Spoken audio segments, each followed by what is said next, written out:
Bom dia, boa tarde, boa noite. Hoje é dia 23, meus amados. Dia 23 do mês de abril do ano de 2017. Eu me chamo Ana Paula, para quem não me conhece.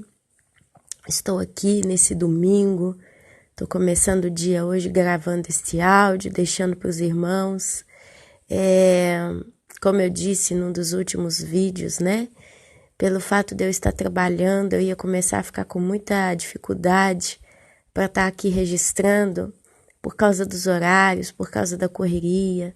Apesar de eu sair 4h30, meus queridos, pegar filho na escola e por volta de 4h45, eu já estar dentro de casa. Eu tive uma semana muito adrenalínica, né, digamos assim. Tive que ir a um juramento de casamento, entre outras coisas, mas o Senhor é bom. Hoje eu tô aqui, tenho que aprender a gravar vídeos menores. Uma das coisas também que me impedem de estar gravando mais vídeos é que eu não consigo, meus queridos, sentar para gravar um videozinho de 5 minutos, 4 minutos, 3 minutos, 10 minutinhos, né, 15, é uma tortura para mim. Já aqui para falar, já tô com 1 minuto e 25, imagina. Mas é uma coisa que eu tenho pensado, que eu creio que o Senhor tem me dado no coração de pensar, é de procurar fazer vídeos menores. Uma vez que o Senhor é bom e eu tenho lido a Bíblia todos os dias e a gente tem sempre o que falar. A palavra de Deus é um rio que transborda de dentro dos nossos corações, uma vez que o próprio Espírito Santo habita em nós. E se nós somos templo do Senhor e o Senhor habita em nós, e a palavra sai de nós como rios de água viva, porque a palavra é água que nos alimenta, que mata a nossa sede. Apesar da gente estar insaciável, sempre querendo beber mais desta palavra, porque quando a gente lê a palavra de Deus com o coração realmente orientado, instruído pelo Espírito Santo, a gente quer sempre beber desta água, porque é como se nós estivéssemos caminhando num pedacinho do céu. A gente tem que aprender, no meu caso, a colocar vídeos menores para estar mais presente junto com os irmãos. Nesse meio tempo, eu coloquei outros vídeos que também trouxeram abriram para nós o nosso entendimento, eu creio. Abriu o meu entendimento, então eu creio que abre também o entendimento dos amados irmãos. Mas hoje eu quero trazer uma mensagem. O texto bíblico é repetitivo, mas eu quero trazer essa mensagem porque ontem eu estava pensando aqui nisso. Veio esse pensamento sobre isso aqui e eu quero passar para frente, né? Tudo que o Senhor nos dá, a gente vai passando para frente. A gente não fica com nada para nós, né? Eu não seguro nada para mim mesmo. E eu não vou ficar rodeando não, meus irmãos. Olha só. Eu quero ler de novo uma passagem que eu li no último vídeo que eu falei. E é bom ler essa passagem, porque vai acabar que ela fica até gravada no coração dos irmãos, né? E no meu. Mas é uma passagem que traz uma coisa. Ela vai mostrar um lado de Deus, mais uma vez. Ela vai mostrar um lado do Senhor, que a Bíblia diz que Deus é o mesmo, hoje, ontem e sempre. Deus, ele não muda, meus irmãos. Aquilo que ele é, a nível de caráter, ele vai continuar sendo até o final, por toda a eternidade. E do mesmo jeito que ele amou aqueles que participaram da obra no passado, de um modo ou de outro, ele ama a gente que participa agora. Lembrando que o tempo de Deus não é o tempo do homem. Se você, há 20, 15, 30 anos atrás, teve alguém na tua vida que fez algo muito grande por você, algo bom por você, e você se lembra dessa pessoa há 20, 30 anos atrás. Eu, por exemplo, mais ou menos há uns... Poxa, deixa eu fazer umas contas por alto aqui. Arredondando mesmo, chutando um pouco aqui os cálculos, mais ou menos há 20, 21 anos atrás, teve um senhor Haroldo. Nem sei se esse senhor ainda está vivo, perdi o contato com ele, com a família dele, mas eu acho que ele faleceu, mas não tenho certeza. Mas há 20, 30 anos atrás, eu comecei a trabalhar por conta própria. Virei empreendedora do meu próprio trabalho e eu trabalhei com um computador. Eu comecei com um computador. E como eu era uma menininha de 18 e poucos anos, eu não tinha crédito, eu não tinha conta em banco, eu não tinha nada, não tinha nem dinheiro. E ele foi meu aluno, um dos meus primeiros alunos de informática. E eu me lembro que eu falei com o senhor Haroldo se ele podia me ajudar a comprar o meu primeiro computador. Ele não pensou duas vezes, ele foi o meu fiador, foi comigo na Caixa Econômica Federal, compramos um computador, todos os meses eu pagava a prestação para ele, porque no final comprou no nome dele, e foi graças ao senhor Haroldo que eu consegui trabalhar por tantos anos, sem um problema, né, de não ter um computador. E aquilo ficou na minha memória. E hoje, quando eu me lembro do senhor Haroldo, desse ato de justiça, desse ato de bondade que ele fez para mim, eu lembro dele há tempos tão distantes. Nós estamos falando de literalmente uns 20 anos atrás. Então, quando eu lembro do ato de justiça e de bondade que o senhor Haroldo fez por mim, eu olho para trás e eu penso, tantos e tantos anos se passaram. Porque eu, Ana Paula, eu vivo no tempo cromo. É o tempo do homem, é o tempo que tem passado, tem presente e tem futuro. Mas eu entendi, lendo a palavra do Senhor, conhecendo um pouquinho a Deus, que Deus, quando Ele olha para trás, pelos atos que os seus santos praticaram no tempo passado, e quando eu falo tempo passado, não estou falando de 20 anos, não estou falando de 40 anos, não estou falando nem de 50 anos, mas eu estou falando de 500 anos atrás, 1000 anos atrás, 2000 anos atrás, 4000 anos atrás. Deus, Ele olha como se fosse coisa fresca. Toda oração, toda intercessão, todo clamor, todo pedido que foi apresentado ao Senhor na terra pelos homens, Ele viveu no tempo do homem, porque ele presenciou no tempo do homem aquele clamor. Mas no tempo eterno, cada ato, cada clamor, cada intercessão está diante dos olhos de Deus como uma visão panorâmica. O que eu quero dizer com isso? Você já pôde presenciar uma visão panorâmica na tua vida? Você já conseguiu parar na beira de uma praia? Você já conseguiu parar na beira de uma montanha, né, numa paisagem que dá de frente para várias montanhas, montes, colina, uma cidade inteira?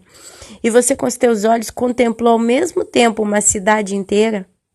Presta atenção como Deus, Ele vê o tempo das coisas que vão acontecendo. Imagina que você sobe no alto de uma colina, muito alta, e daquele alto daquela colina você consegue ao mesmo tempo ver uma cidade inteirinha com os teus olhos.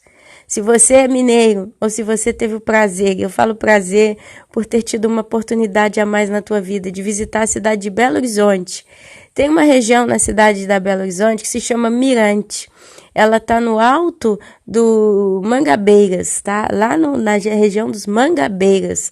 É uma zona muito nobre, uma das zonas mais nobres de Belo Horizonte. Mas é um mirante que está no alto da cidade.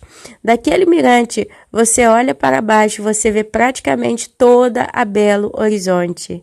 Então você vê aquele tanto de prédiozinho pequenininho, as estradas, a avenida. Se é de noite, você vê a cidade toda iluminada. Se é de dia, você vê aquela coisa branca enorme diante dos teus olhos. Você, ao mesmo tempo, está vendo toda a Belo Horizonte. Uma capital com mais de 1 milhão de habitantes. Perdoe se eu errei o cálculo, mas eu sei que é mais de 1 milhão de habitantes.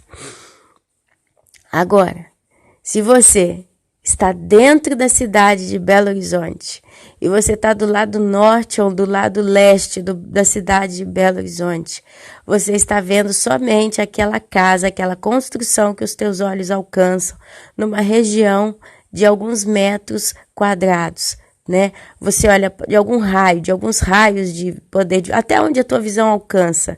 Então você olha para frente, você vê até o final da rua. Mais ou menos. Se você olha para a direita, para a esquerda ou para trás, você vai ver mais ou menos até o final da rua. A pergunta é, você está parado, você está em pé, você está sempre na cidade de Belo Horizonte. Mas o ponto de vista, ele muda. Quer dizer, se você quiser ver o outro lado da cidade, você vai ter que pegar um carro, você vai ter que dirigir, cortando as ruas, até chegar do outro lado e visualizar toda a cidade de Belo Horizonte a nível reto, digamos assim. É do Oiapoque ao Chuí. Quer dizer, Se você está do alto, você vê ao mesmo tempo tudo, toda a cidade. Se você está dentro da cidade, você tem que percorrer de carro tantos quilômetros para cruzar toda a cidade. Mesmo assim, não consegue visualizá-la por total. Amados, Deus, Ele está no alto. Deus, Ele está no Santo dos Santos. Deus, Ele está no tempo eterno. Deus, Ele está na onisciência e na onipresença do tempo e dos fatos. Então, Deus ainda contempla cada ato que foi praticado no planeta Terra como um todo. Então, é como se todas as orações, todas as intercessões, todos os atos de justiça que foram praticados na Terra estivessem nesse exato momento frescos diante os olhos de Deus. Eu não tenho como expressar melhor do que isso, essas palavras. Eu não tenho como explicar isso de modo ainda mais profundo, porque entra na eternidade.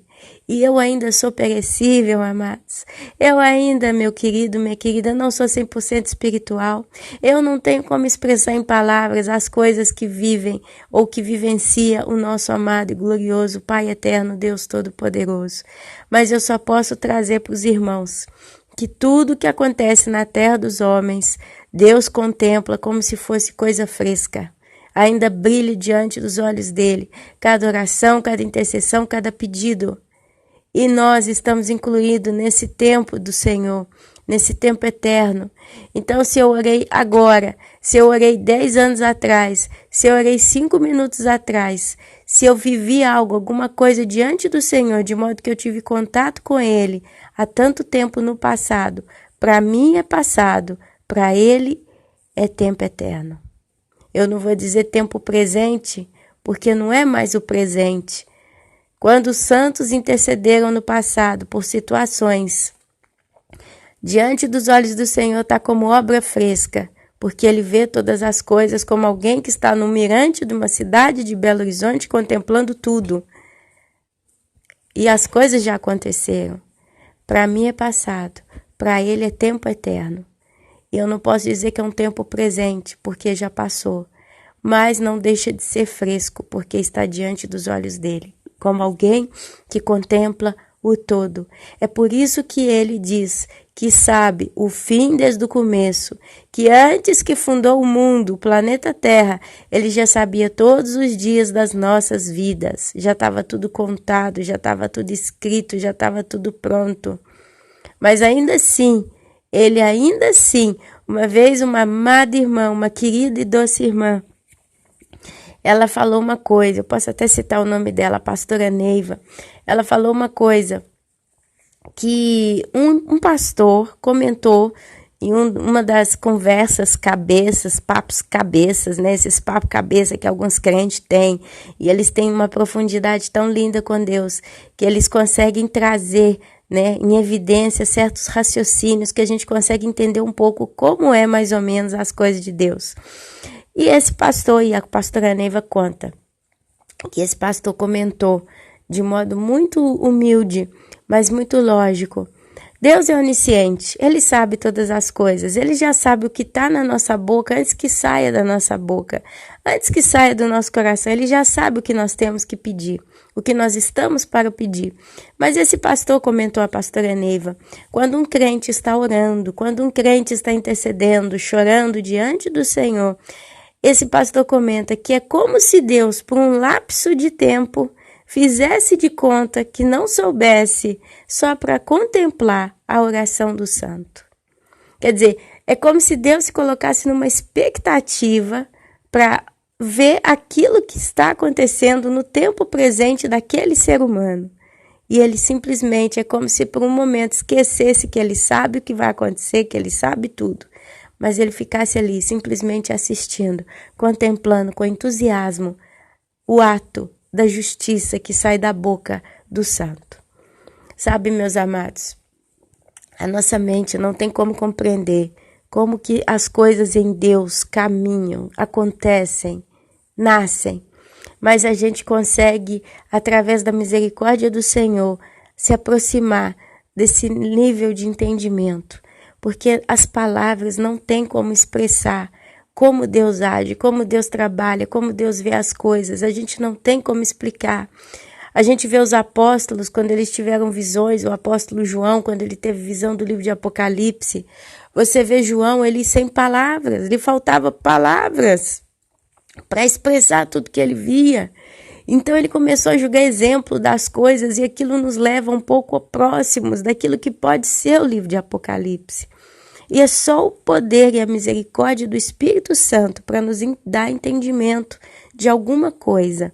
Mas aí no final você vê a justiça de Deus concluindo, dizendo que tudo nos é revelado em parte. E aí a gente vê também o apóstolo Paulo falando que o que é perecível não pode entrar no que é imperecível. Por isso nós teremos que ter os corpos glorificados. Isso limitou a nós, meus amados. Nós somos limitados. Nós não temos entendimento total e pleno das coisas de Deus e do céu.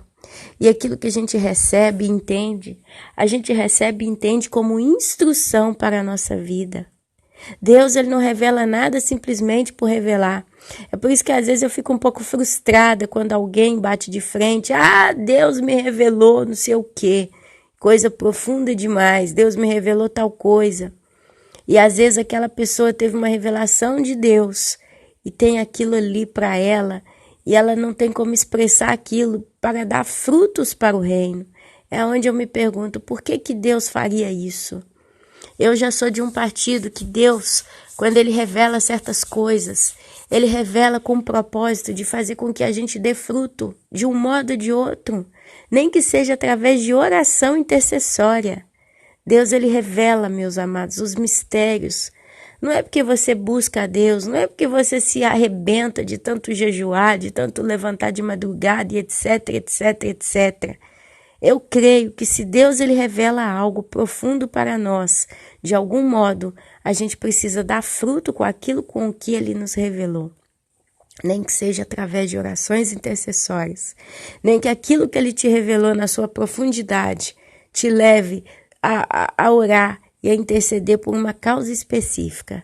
Porque se você olha a natureza, nada se perde na natureza. Nada se perde na criação. Até um boizinho, né, um bezerrinho que nasce e é abatido para virar carne de açougue, e alguém vai lá e compra aquela carne tênera, macia, macia, leva para o teu prato, come.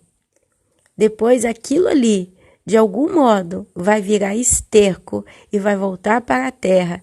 E aquele pequeno vitelinho, né, como a gente fala aqui na Itália, bezerrinho, ele vai ter servido para Deus utilizar daquilo que sobrou dele, para fazer esterco, para crescer uma planta. Quer dizer, tudo se reaproveita na natureza. Deus ele vai reciclando as coisas. Jesus, ele disse, o trigo, o grão de trigo não vai dar fruto se ele não cair na terra. Então a semente é bonita, mas para que ela cresça, para que ela dê novos frutos, ela tem que cair na terra. Então eu acredito que Deus é o maior dos semeadores e ele semeia sempre. Ele vai semear a todo tempo. Deus, eu penso de coração, isso é uma coisa minha, posso ter errado, talvez você é alguém que busca a Deus, ele te revelou algo muito profundo e você está tendo isso só para você. E isso não está gerando fruto nenhum, só você que está recebendo. Talvez você não é de acordo, mas eu particularmente creio que tudo que Deus revela para o homem, tudo que Deus traz ao homem, ele traz com um propósito. Então, se você é alguém que tem literalmente recebido sonhos, recebido visões, recebido visitações de Deus e não está passando nada para frente de algum modo, eu acho que tem alguma coisa errada. Eu acho que tem alguma coisa errada. Porque eu vivo na minha vida isso. Não tem nada que Deus revela para mim que eu não consiga simplesmente passar para frente. Eu não consigo ficar de boca fechada. De algum modo isso vai sendo elaborado e eu preciso externar isso aqui com os irmãos. Nem que seja através de uma oração. Não tem nada que Deus dê para mim, a não ser que seja algo para o meu próprio proveito pessoal, uma orientação pessoal. Mas ainda assim, eu arrumo um jeito de trazer isso como testemunho. Então, meus amados e meus queridos, ore a Deus. Comece a orar ao Senhor. Comece a clamar ao Senhor. Fale, Deus, o Senhor tem me revelado tal coisa. O que o Senhor quer da minha vida? Qual que são os frutos? Quais são os frutos que eu preciso entender que eu tenho para produzir? Deus, ele sempre usou uma madre. Deus, ele sempre usou uma madre para trazer vida em alguma coisa. Deus, ele semeou, meu amado, minha amada, a igreja, as descendências de Abraão, tão numerosas como as estrelas do céu, como as areias do mar, através de madres, madres estéreis, madres que eram muito velhas, madres virgens. Deus, ele sempre pegou da primícia de uma madre e gerou um fruto de multiplicação gigante. Meus queridos, qual é a madre que você tem? E ela está fechada? Então comece a pensar em tudo isso, meu querido, minha querida. Então, meu irmão, minha irmã, a pergunta que eu te deixo hoje é essa. Eu aprendi uma coisa. Vamos para os aprenderes da Ana Paula. Mas são coisas que eu acho que se você pensa tem algum sentido, tá bom? Amados, um perdão. Eu peço pelo rumor de fundo. Eu tô lavando o sapatinho dos meus meninos na máquina de lavar roupa e tá fazendo barulho, que ela é muito bagunceira. Então, se tiver esse barulho aí, é ela. Daqui a pouco para, tá bom? Amados, pensem comigo.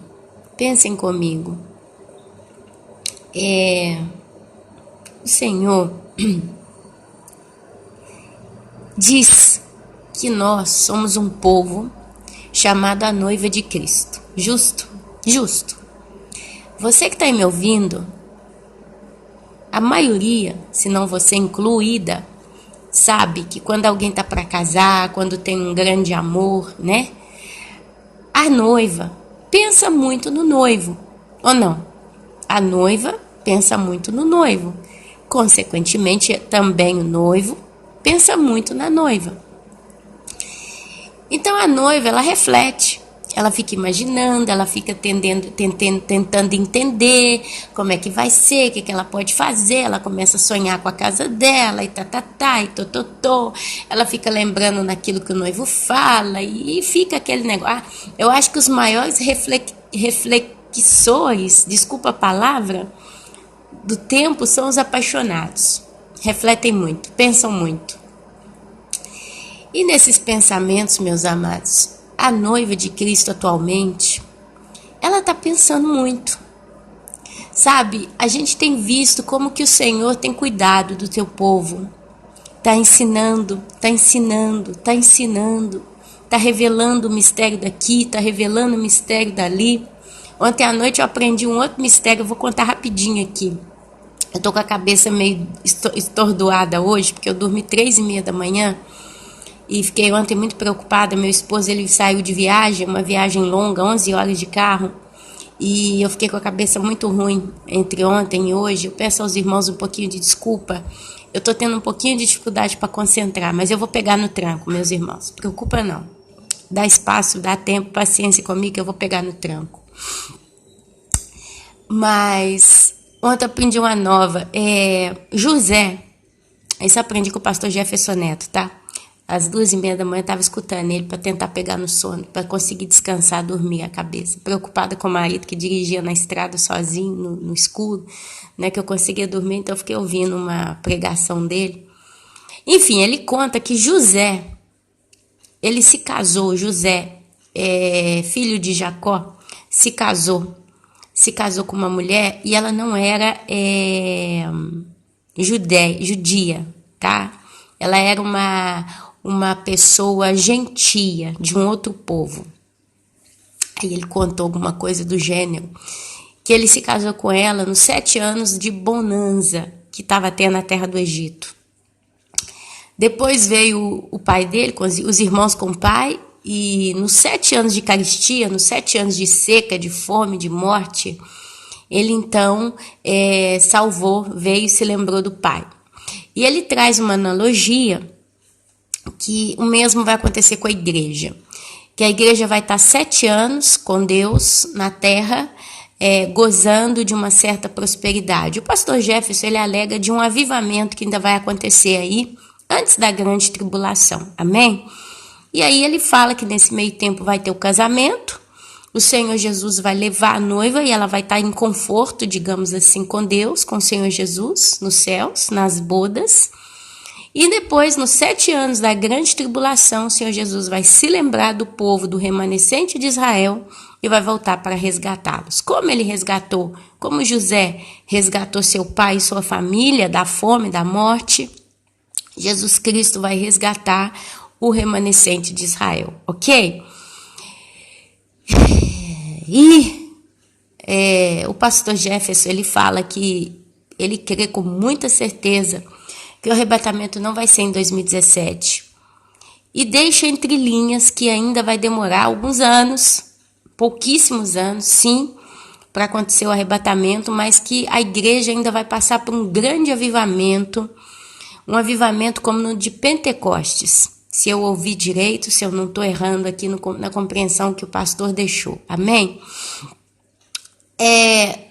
Eu fiquei pensando um pouquinho aqui na história de Ló, mais uma vez, eu vou trazer ela aqui com os irmãos, nós vamos ler de novo. Fiquei pensando também em algumas coisas que estão acontecendo no mundo e fiquei observando o tempo passado, o tempo presente e o que será do nosso suposto tempo futuro. E eu comecei a me perguntar, será, Pai, que a gente ainda fica aqui mais 3, 4, 5 anos, 7 anos, Senhor? Será possível realmente que venha esse grande avivamento em que muitos vão ser salvos ainda? E eu sou uma pessoa que segue o pastor Jefferson Neto. Provavelmente ele não vai me escutar aqui, eu não sei se ele tem tempo para escutar muitos vídeos aí pelo YouTube. Mas ficou essa interrogação na minha cabeça. Nós estamos vendo o mundo indo de mal a pior, meus irmãos. Eu posso dizer para os irmãos que a minha vida particular, a minha vida que eu falo, eu, meu esposo e meus filhos, estamos passando por um período de certa prosperidade. Talvez você que está aí me ouvindo vai falar, então você está ganhando dinheiro, está entrando dinheiro, vocês estão bem?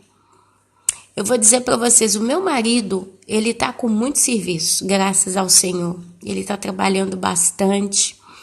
Como eu disse, ele pegou uma viagem agora, ele está numa cidade do norte da Itália trabalhando, vai ganhar um salário justo pela profissão que ele tem. E pelo que a gente está entendendo, vai ser tudo muito correto, vai ser tudo muito bom. Esse moço que chamou ele já falou para ele que se ele subir para lá para trabalhar, ele não vai querer descer mais para o sul da Itália. Aqui no sul da Itália, meu marido trocou o carro, nós trocamos de carro. Estamos resolvendo um probleminha de casa também aqui. Nós estávamos com a nossa cozinha caindo aos pedaços, a minha cozinha. Para os irmãos terem uma ideia, tem certas trempes no meu fogão que não acendem mais.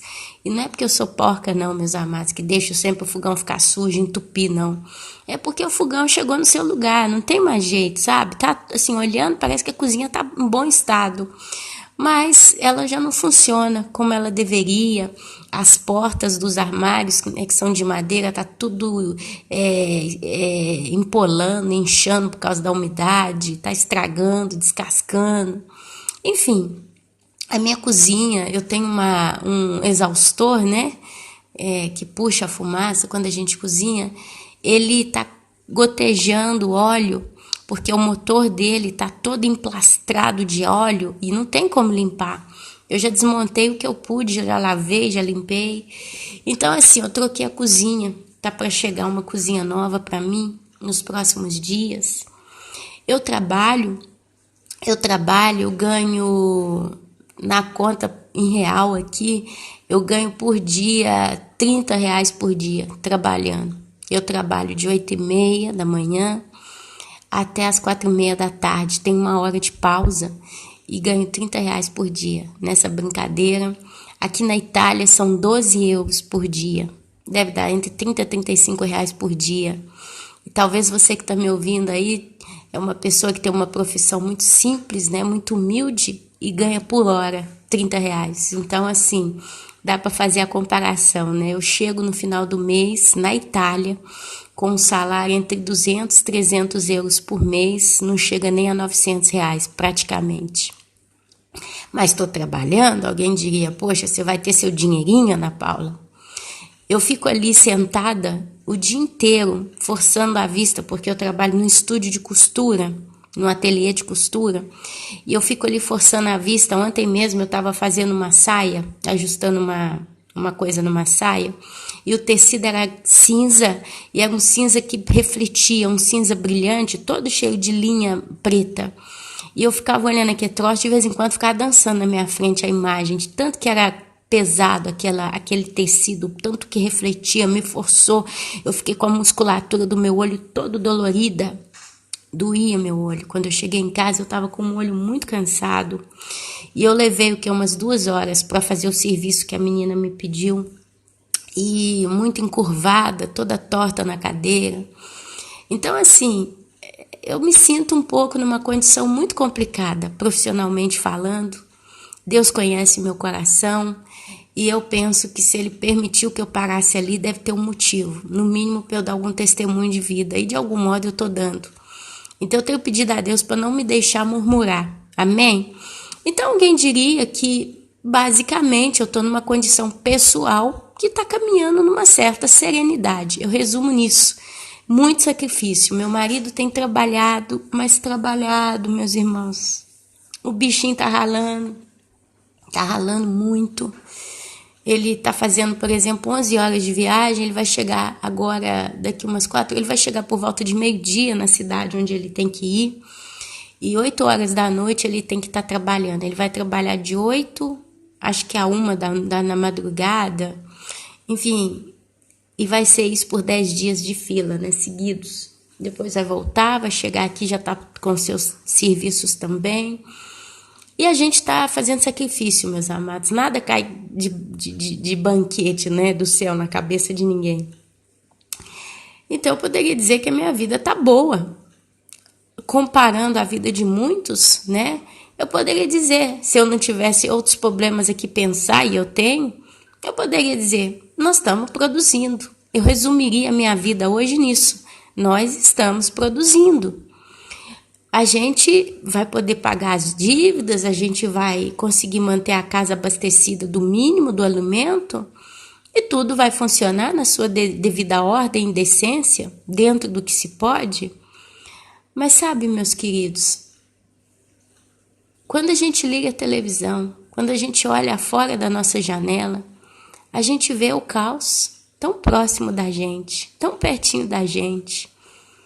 Agora a Itália está num período de pausa, não tem terremoto nesses últimos dias, não tem vulcão estourando em lugar nenhum nesses últimos dias, mas a televisão já começa a trazer de novo os barcos e barcos e barcos que estão chegando com milhares de imigrantes. Meus irmãos, quando eu falo milhares, creia-me, tem barco que esse povo eu não consigo imaginar como, coloca no mar com 500, 600 pessoas de uma vez só. Dentro de um barquinho, uma boia praticamente, sem abrigo, sem nada. E chega 3, chega 4 num dia. Você calcula, tem dia que chega 2.000 pessoas na Itália, imigrantes desses lugares aí que está tendo terrorismo, guerra. E aí entrou os traficantes de pessoas e estão pondo o povo à força nos barcos, mandando para cá. Só que quando descarrega aqui, você vai descobrir que a maioria é tudo muçulmana. Então a gente está vendo aí o negócio, como é que está rolando. Se é aqui, se é no Brasil, afora, no mundo inteiro. Então eu fico pensando, sabe, parece que a minha vida tá normal. Parece que a minha vida até tá normal. Mas quando a gente olha, meus irmãos, a gente sabe que de normal não tem nada. Não tem nada de normal. Há 15 dias atrás eu acabei de sair de uma crise alérgica que me coçava o olho e a parte acima da bochecha, entre o nariz, toda essa região aqui do globo ocular, e a pele estava irritada, coçava, e eu ficava colocando coisa para tentar aliviar, e foi uma luta, e ainda está um pouco. Quando eu parei para observar o céu todo branquinho, de chia química, como a gente fala aqui na Itália, rastros químicos. E eu comecei a observar que quando começa muitos rastros químicos, eu começo com essa coceira no olho. É uma coceira que vocês não têm ideia. Enfim, é onde eu parei e fiquei pensando, meu pai, será que a gente ainda fica aqui mais uns 7 anos? Será que o Senhor ainda vai trazer um avivamento global numa igreja, mas por mais 7 anos? Porque, meu querido, minha querida, eu sozinha tenho já 6, caminhando para os meus 7 anos pessoais de avivamento. O Senhor, há 7 anos atrás, falou comigo, não tem mais tempo para pecar. Uau, 6 anos atrás ele falou uma frase tão direta, tão pesada, uma flecha tão direta no meu coração. Não tem mais tempo de pecar. Acabou a brincadeira, basta. De agora em diante você tem que crescer e tem que ser séria. E pouquíssimo tempo depois trouxe exatamente a mensagem do arrebatamento iminente. E entra ano, sai ano, entra ano, sai ano, eu tô aí, né? Nessa ansiedade, de certo modo, uma ansiedade espiritual. O Espírito e a noiva dizem, Maranata, ora vem, Senhor Jesus. Então, eu tive a oportunidade nesses anos de observar o quanto que essa mensagem, ela cresceu no meio do mundo, ela floresceu. Sabe, quanta gente foi tomando consciência da mesma revelação que eu tomei consciência alguns anos atrás. E hoje está abarrotado aí no YouTube, todo mundo que está aí já sabe do que eu estou dizendo. E a gente tem visto igrejas e pessoas todos os dias vindo com essa consciência. Em contrapartida, a gente vê as outras igrejas apostatadas, se viraram contra Deus, estão escarnecendo de Deus, estão fazendo coisas que a gente não tem noção, porque nós não temos noção, nós que não estamos mais dentro desse sistema podre, a gente não tem mais noção do que está acontecendo. Uma vez alguém mandou um post para mim, perdão, irmãos, um pastor numa igreja, a fotografia dele. Ele mandou os seus diáconos agacharem todos. Eles agacharam e esse pastor caminhava no meio da igreja, no meio do corredor da igreja, em cima nas costas dos diáconos. Pisava na costa de um, pisava nas costas do outro, pisava nas costas do um e ia segurando nele mais ou menos. Ele com o microfone na mão e dizia que ele era santo demais e não podia colocar o pé no chão, que senão ele ia se contaminar com o pecado. Uau! Isso eu me lembrei de um ritual, de uma cultura judaica que tem, eu não sei, aqui eu vou dar uma grande pisada fora da jaca, mas quem estuda a cultura judaica sabe do que eu estou falando. Eu não sei se são sacerdotes ou os levitas, eu sei que tem uma categoria que serve no templo, que eles não podem pôr o pé na terra normal.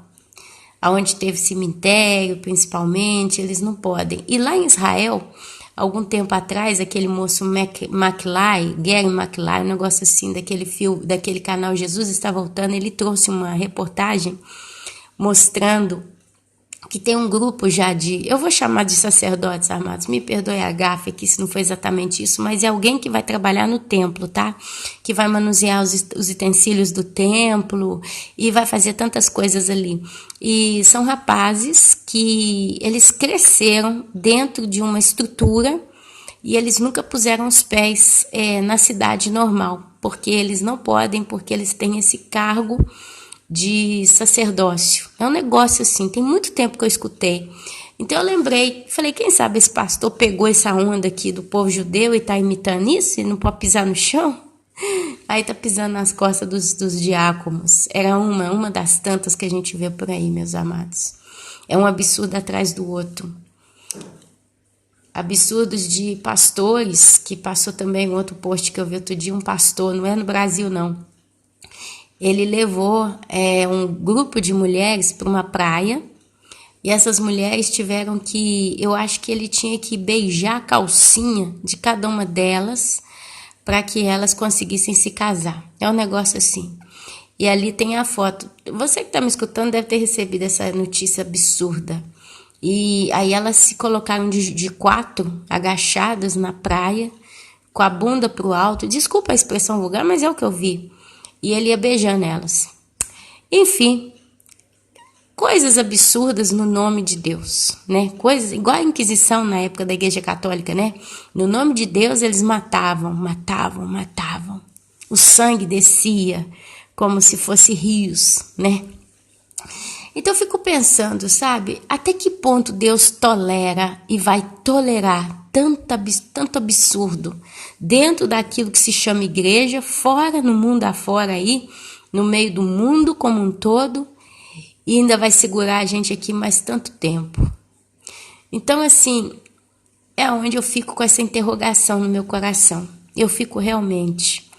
E eu não quero pensar isso não. Eu quero pensar, meus amados, meus queridos, que está iminente. Eu quero pensar que a gente tem que vigiar em tempo e fora de tempo, e todo o tempo possível. Eu quero que o Senhor me abra portas para eu estar mais próxima dele, porque o que eu quero é isso, é estar próxima do Senhor. E não quero pensar na hipótese de que a gente ainda vai ficar aqui 3, 4, 7 anos, não. E eu sei que o Senhor, ele tem visitado a muitos. Quantas vezes tem pessoas que me mandam, né, mensagem, e 2 ou 3 casos, ou até mais, eu recebi de irmãos que, hoje eu tenho até converso bastante com esses irmãos, eles se converteram sozinhos dentro de casa, lendo a Bíblia, sabe, eles foram se convertendo.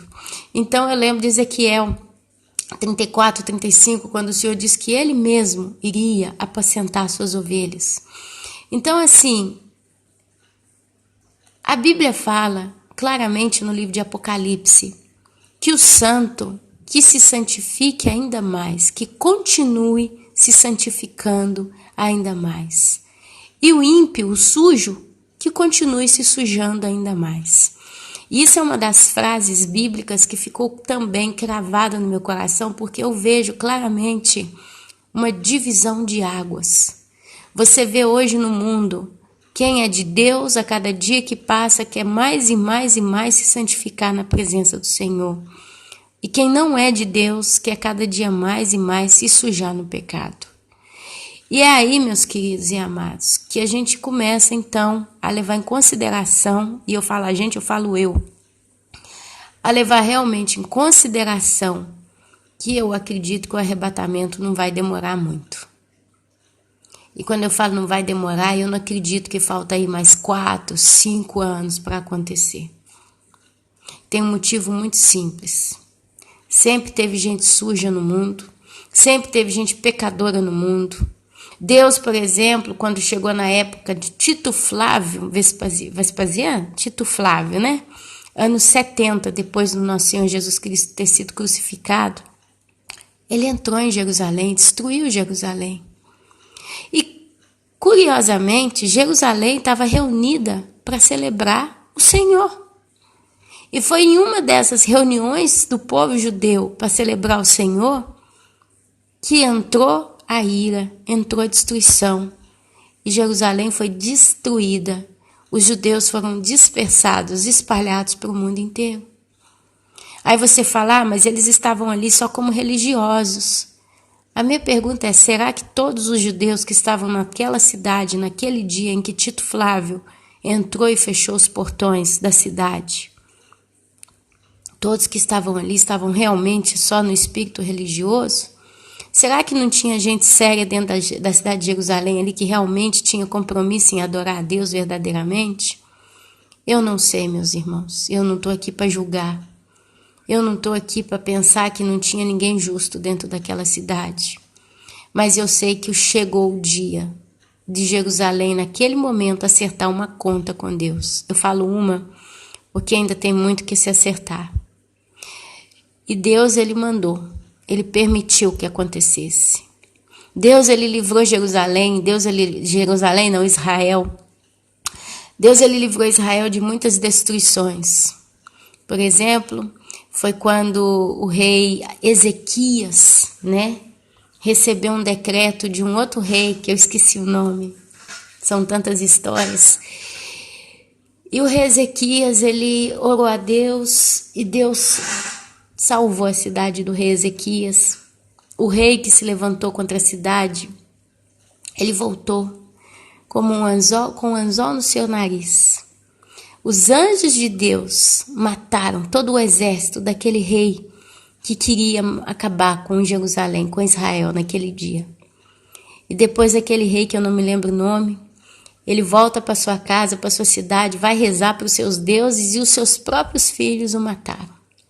E o rei Ezequias teve uma vitória, uma grande vitória. Davi teve vitória. Todo o tempo em que ele reinou, Davi não perdeu uma guerra. Deus, se ele quisesse, se fosse propósito do Senhor, e se fosse possível, diante da justiça de Deus, Deus pouparia Israel no ano 70 depois de Jesus Cristo. Mas Deus deixou o general Tito Flávio entrar ali dentro e agir. Deus deixou Nabucodonosor também entrar em Jerusalém, Israel, né? Eu falei Israel para ficar uma coisa mais... E acabar. É onde a gente vê aí o exílio de Israel para a Babilônia. É onde nasce o livro do nosso amado, querido profeta e irmão Daniel. Então, meus amados, baseando em tantas condições bíblicas, e a gente vai lendo e entendendo que a Bíblia fala tanto conosco, não existe nada que impede a Deus de trazer o seu juízo à terra a qualquer momento. Eu ainda espero o sinal no mês de setembro que vai aparecer no céu, porque ele é único no seu gênero, ele é exclusivo no seu gênero. Por muitos anos, ouvindo a pregação da palavra, o estudo das profecias, foi dito que para o arrebatamento acontecer não tinha sinal nenhum. Você que está aí comigo e já tem ouvido muito tempo sobre a palavra, você é de acordo. Vários pastores falaram aí pelo YouTube que para o arrebatamento acontecer não teria nenhum sinal. O único sinal que tem são as guerras, rumor de guerra, terremoto em vários lugares, fomes, pestes e etc, etc. De repente, a gente vê descortinar diante dos nossos olhos o sinal de Apocalipse, capítulo 12. Uma mulher vestida de sol, com a lua debaixo de seus pés, uma coroa de 2 estrelas, e etc, etc, etc. E ali no Apocalipse, capítulo 12, diz que a mulher estava para dar à luz, ela dera à luz ao menino, o menino foi arrebatado para o céu. O dragão, ele estava pronto para devorar o menino quando nascesse, ele não consegue. Então ele é lançado à terra, a mulher então foge para o deserto. E a mulher é sustentada por 3 anos e meio. A herança da mulher é sustentada no deserto por 3 anos e meio. E aí você vê hoje, no mês de setembro, entre os dias 23 e 25 mais ou menos, né? Entre os dias 22 e 24, é uma média. Vai aparecer exatamente no céu um sinal nas estrelas. E você vai ver a constelação. É de Júpiter, amados, me perdoa, porque eu não sou muito cabeça com as coisas de estrela e tal, mas é esqueço mesmo. Inclusive, ela está grávida. E lá para o dia 24, 25, o planeta que está no útero da constelação vai sair do útero. Agora esse planeta, se eu não me engano, é o planeta rei, eu não vou falar, acho que é Júpiter, né? Mas é o planeta rei. Ele está fazendo zigue-zague dentro do útero dessa constelação de Virgem. Coisa estranha, porque os planetas, eles vão na sua rotação normal, eles vão para frente, eles vão no seu caminho.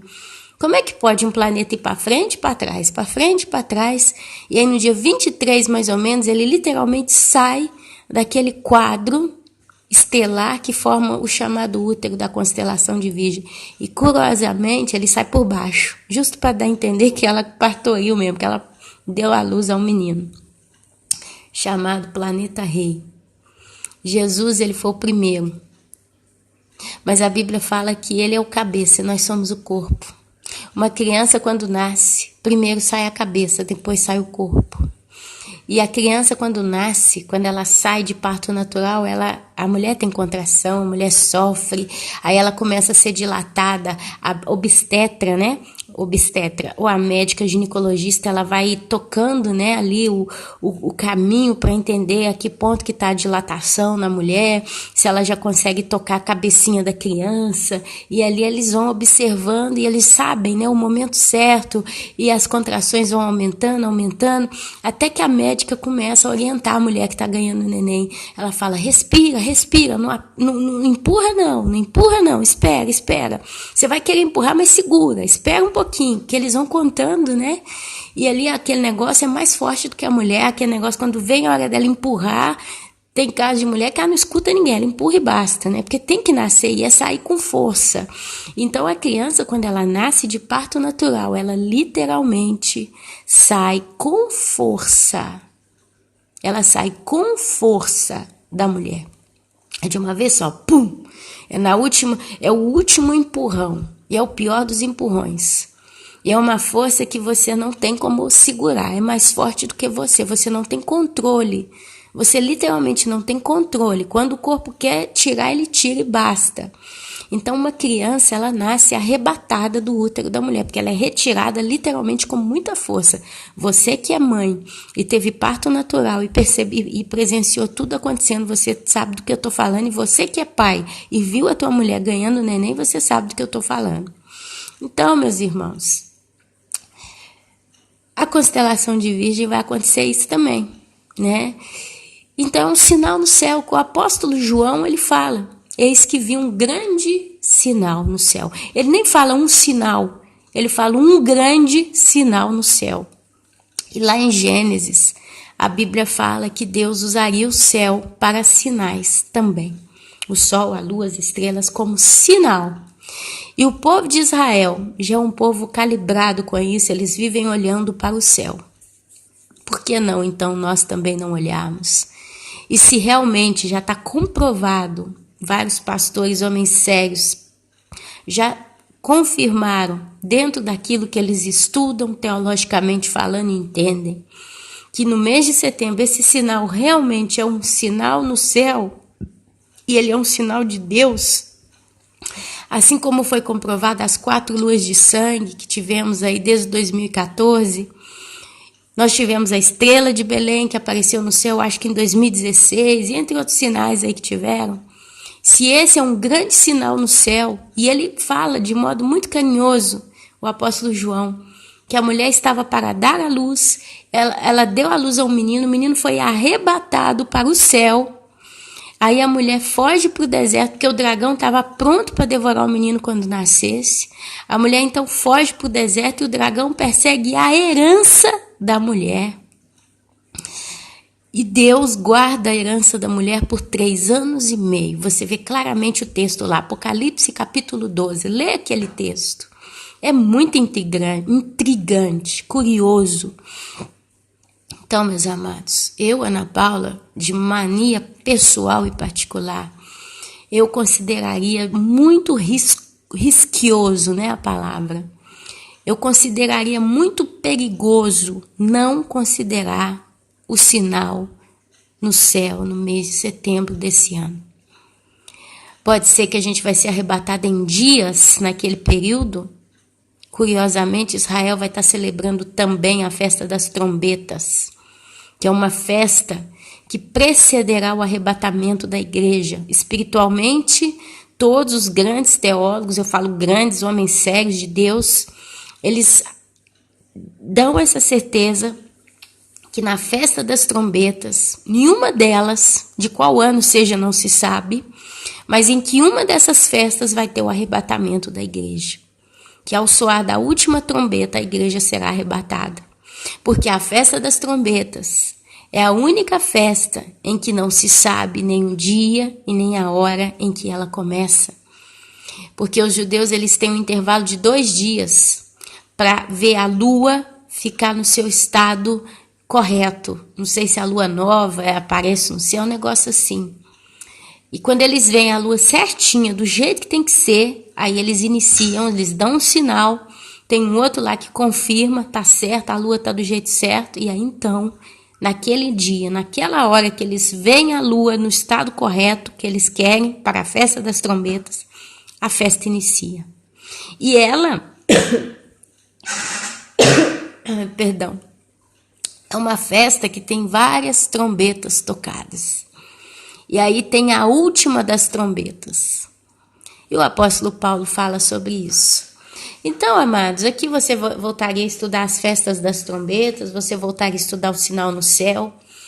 E eu acho, meu querido, minha querida, que eu, pelo menos, faço assim. Eu tiro um pouquinho dali, eu tiro um pouquinho daqui. Aquilo que certo pregador prega e fala e explica, eu absorvo para mim, retenho, né? Aquilo que dá para casar com aquilo que aquele outro está falando.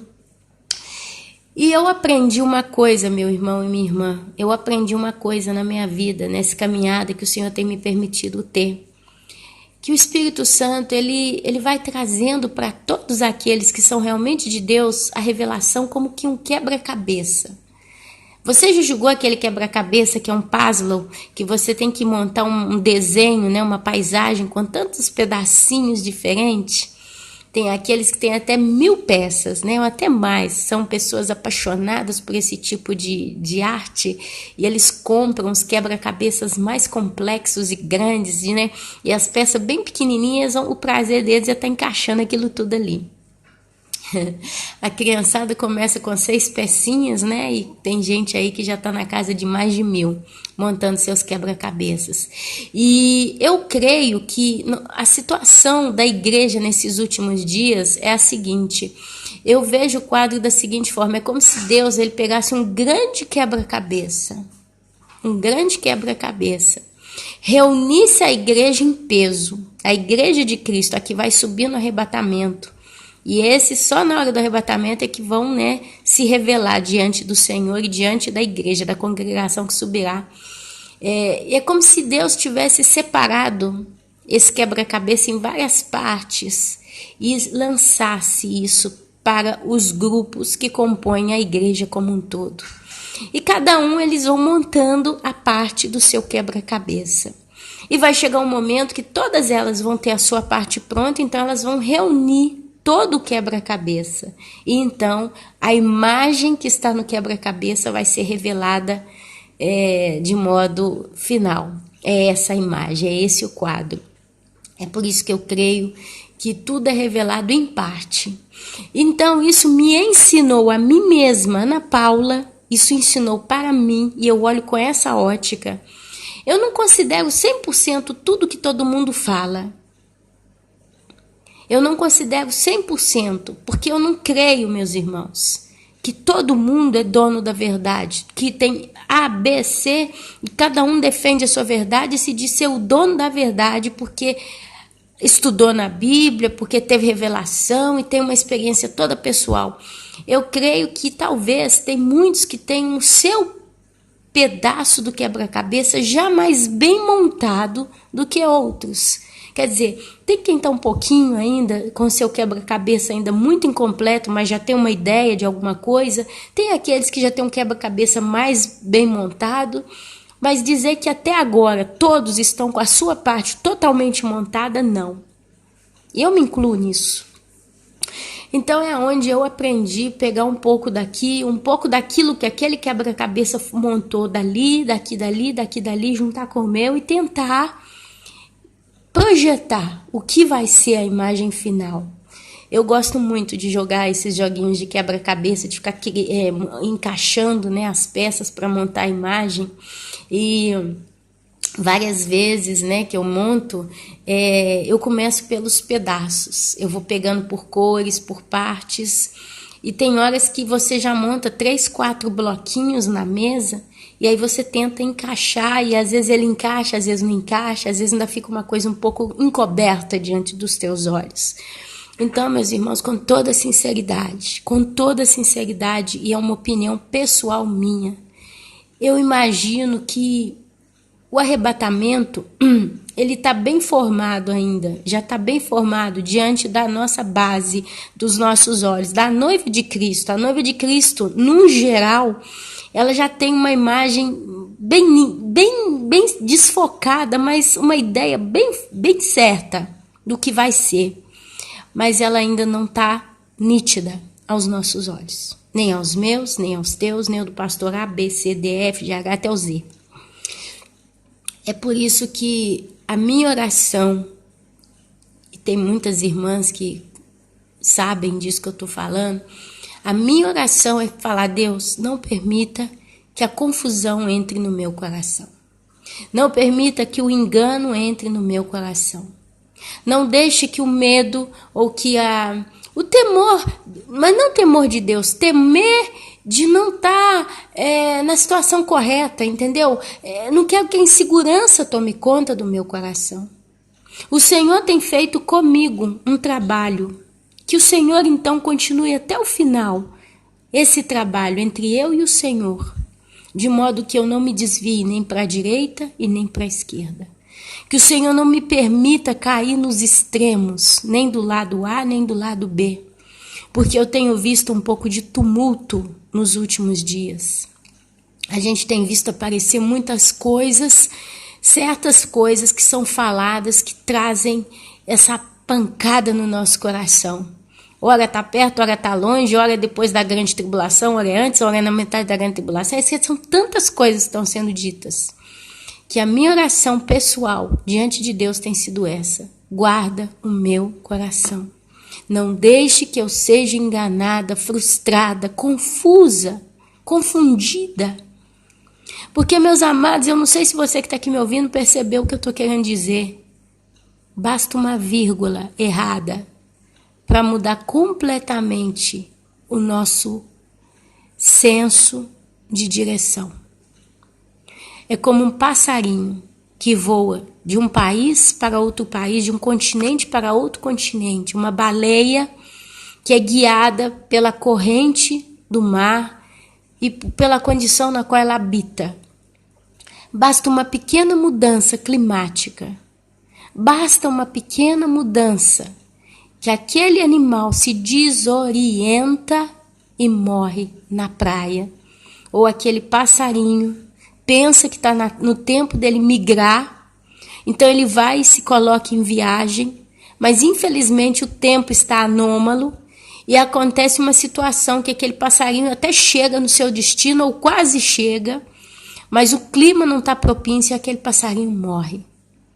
É literalmente isso, meus amados, espiritualmente falando, que eu, Ana Paula, vejo aos olhos desse conglomerado de informações que a gente tem recebido. Basta uma vírgula, basta um ponto a mais, um exagero ou uma retirada para que a gente se desoriente. A Bíblia fala que a gente caminha pela fé, justo? Inclusive diz o apóstolo Paulo: sem fé é impossível agradar a Deus, ok? Então, meu amado, minha amada, se o raciocínio é esse, e se o próprio Espírito Santo tem colocado certas convicções no teu coração e você sente que aquela convicção é aquela que mais te puxa para Deus, mais te traz paz e consolo, por que então permitir certos detalhes nos desorientar? Às vezes eu fico pensando: Deus, sabe o que eu vou fazer? Eu vou parar de ouvir. Eu não vou ouvir mais nada nem mais ninguém. Eu vou ficar quieta, vou desligar o YouTube. Vou ficar só no meu YouTube e vou ficar na minha Bíblia e basta. Às vezes me bate esse pensamento, esse temor, porque eu tenho sentido na minha pele esse raciocínio. Basta uma vírgula para desorientar a pessoa. Se você que está aí me ouvindo é alguém que está acostumado a ter comunhão com Deus todos os dias, você dá a tua primícia para Deus. Deus, ele gosta da primícia. Ele é um Deus de primícias.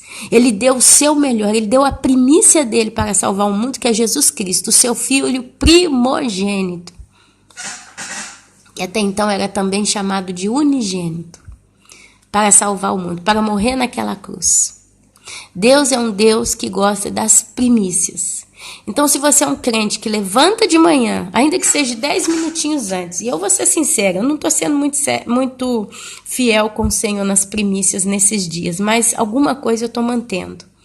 Mas se você é um crente que levanta de manhã, lava teu rostinho, toma um cafezinho para acordar, ou um chá, senta na mesa, na varanda, no sofá, onde você pode, lê seus 5, 10 minutinhos de Bíblia, depois você ora a Deus, você consagra a Deus o seu dia, você agradece a Deus. Se você é uma pessoa que tem essa comunhão com o Senhor, de estar sempre, qualquer pretexto que você tem, né, qualquer espaço que você tenha, desculpa para buscar a Deus, eu falo isso por mim, sabe? Toda hora que eu tenho uma condição, eu não perco tempo, eu corro e vou buscar a Deus, ouvindo alguma coisa, lendo, orando, aqui fazendo vídeo. Se você é uma pessoa assim, meu querido, minha querida, peça ao Senhor, fala a Deus, fala comigo. Espírito Santo, em nome de Jesus, não permita que uma vírgula me tire do rumo certo no qual o Senhor me colocou, o Senhor me aprumou. Eu não sou aquele, Pai, que construiu a casa na areia, mas eu sou aquele que construiu e está construindo a casinha na rocha. Tem vindo tantos ventos. Nem todo vento é cativo, meus irmãos, mas ele pode trazer algum dano se a casa não está forte o suficiente para resistir. Então fale com o Senhor, me guarda. Sabe por que é perigoso, meu irmão? Eu vejo isso com muita claridade. Eu não sei se você entende o que eu estou dizendo.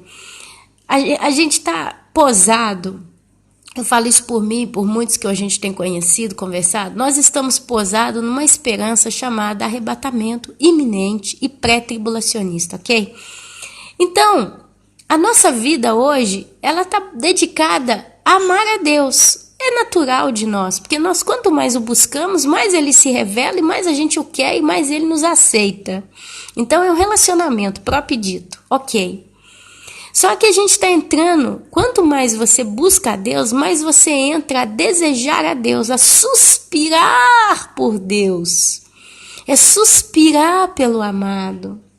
É aquela melancolia quase, diria eu. É quase um estado melancólico em que muitos de nós nos encontramos. Porque a nossa vida é levantar de manhã, abrir os olhos e suspirar. Quem sabe é hoje? Quem sabe é hoje que eu vou partir deste mundo? Quem sabe é esta semana? Quem sabe? Já mês que vem, nessa data, eu já não estou aqui? E a gente está vivendo assim, não é um dia, nem uma semana. Tem gente que está passando por isso já há 6 anos, como é o meu caso. Tem gente que está passando até a mais, a menos. Mas é isso que está acontecendo. Então existe uma espécie de nostalgia do céu, uma certa melancolia cotidiana. Então a gente não está baseado, meus amados, simplesmente em teologia e basta. Mas nós estamos baseados em sentimentos profundos de aspiração de casa. A Bíblia diz que nós somos peregrinos nessa terra. Então você imagina o Senhor olhando para nós nesse estado em que Ele mesmo nos colocou. Porque a realidade é essa. Porque Ele vai nos revelando, Ele vai nos cativando, Ele vai, sabe, nos envolvendo na pessoa dEle. E você começa cada dia mais a desejá-lo mais, a querer mais. E isso nos leva a separar do mundo.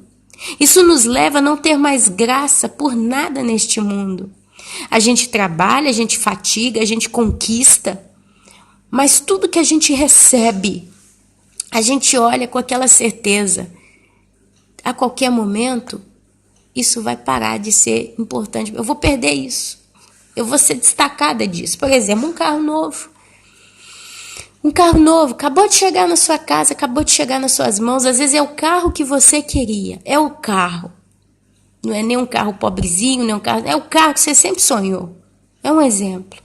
E finalmente você conseguiu comprar esse ano esse carro. Você está pagando, mas você já está desfrutando do carro. E toda vez que você para perto do carro, você olha para ele e fala, que carro lindo. Ah, é do jeito que eu queria. É perfeito. É belo com B maiúsculo. Que carro.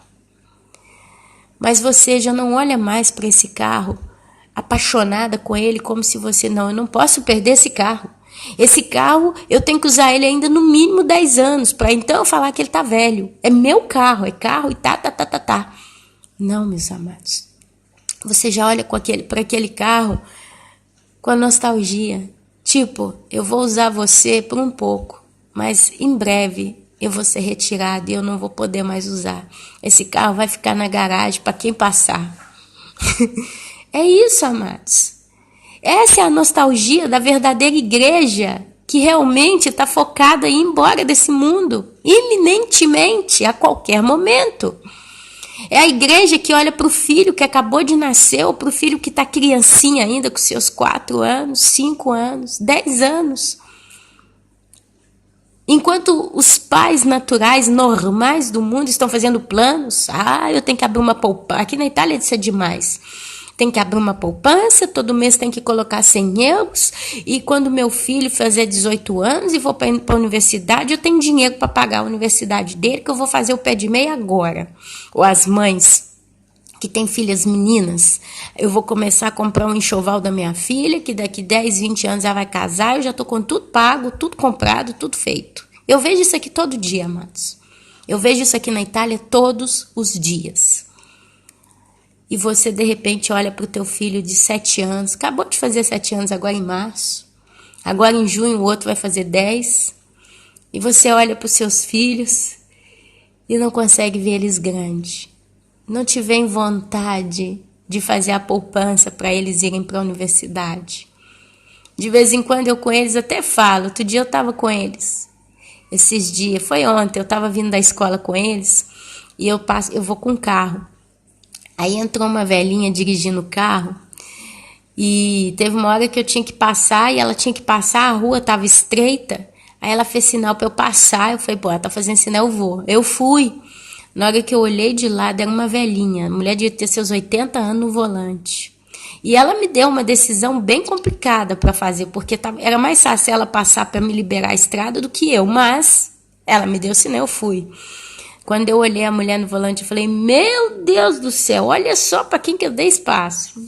Mas a velhinha tem experiência mais do que eu, né? Quem sabe? Eu já vi tanta gente velhinha aqui dirigindo, fazendo cada coisa, que dá até pro útero que girar dentro do nosso ventre. E aí, daquilo, eu peguei a conversa com meus filhos e falei, quando mamãe ficar velha, vocês não deixam a mamãe dirigir, não. Mesmo que mamãe fica, mamãe, eu quero pegar, eu quero mamãe. Não. Eu tenho 2 meninos, vocês vão estar homens, vão estar rapazes, tem que aprender a dirigir, porque vocês é que vão me levar para cima e para baixo. Porque eu vou estar velhinha, eu vou estar com o olho ruim, né? Eu vou estar vendo difícil, não vou ter mais coordenação boa, eu não vou ter mais visão de espaço no meu caso. Então, eu vou ficar moça, como a gente fala aqui na Itália. Eu sei que tem muita gente idosa que tem uma saúde, né, de leão, mas a maioria, meus amados, vamos ser de acordo, está mais no barranco do que em pé. A gente que já está com seus quase 40 anos já sente o peso, né, da vida. Eu não vou falar da velhice, mas já sente o peso da vida. É a vista que estava boa, já não está mais. É as costas, né? A coluna. Antes, quando eu tinha meus 18 anos, eu pegava uma casa para limpar, eu limpava ela, meus irmãos, do início ao fim, numa energia, numa rapidez, numa perfeição. Terminava tudo, ainda ia fazer unha, arrumar cabelo, ia mudar, e depois ia passear. E não cansava, não. Era energia mesmo, vai. Agora, a gente vai devagar, quase parando, né? Vai fazendo aos pouquinhos. Então, meu querido, minha querida, a gente sente o peso do tempo. Tem quem diz, mas você tá nova. Mas você nasceu numa geração que não foi a minha. Você foi nutrido, você cresceu, você viveu numa situação que não foi a minha. A carne que você comeu há 60 anos atrás não é a mesma carne que eu e você comemos hoje. Tá cheia de antibiótico, tá cheia de remédio. Aí você pega uma verdura achando que aquilo é saúde, ela tá cheia de química, de porcaria, e você tá arrebentando seu corpo, você não tem... Quer dizer, entre um copo de Coca-Cola e um prato de salada, você não sabe se hoje você pode confiar 100% tanto na salada como não confiar na Coca-Cola. Enfim... Então a gente começa a sentir o peso da vida. Então assim, eu até falo com eles, né, no carro, vocês que vão dirigir, mas lá no fundo, meus amados, lá no fundo no meu coração, a sinceridade não vai chegar nisso. Eu sou uma pessoa que eu tô com 38 anos, esse ano em agosto eu faço 39. Lá do Brasil, eu nunca preocupei com a minha aposentadoria. Eu nunca fui uma pessoa que preocupou quando arrumava emprego, tem que assinar carteira, chegou aqui na Itália, tem que arrumar um jeito de me declarar, porque eu tenho que ter garantia da minha aposentadoria. Nunca fez parte do meu coração aspirar por essas coisas. Porque é uma coisa interna, meus amados. Deus, Ele colocou isso em nós. Sabe, ele tem nos envolvido de tal modo que lá no fundo você sabe o que está para acontecer. Por mais que você escute tanta coisa aí por fora, lá no teu coração, lá no âmago do teu coração. Seu coração está suspirando, como a corça anseia pelas águas. Teu coração está suspirando pelo noivo. Você sabe que ele está perto.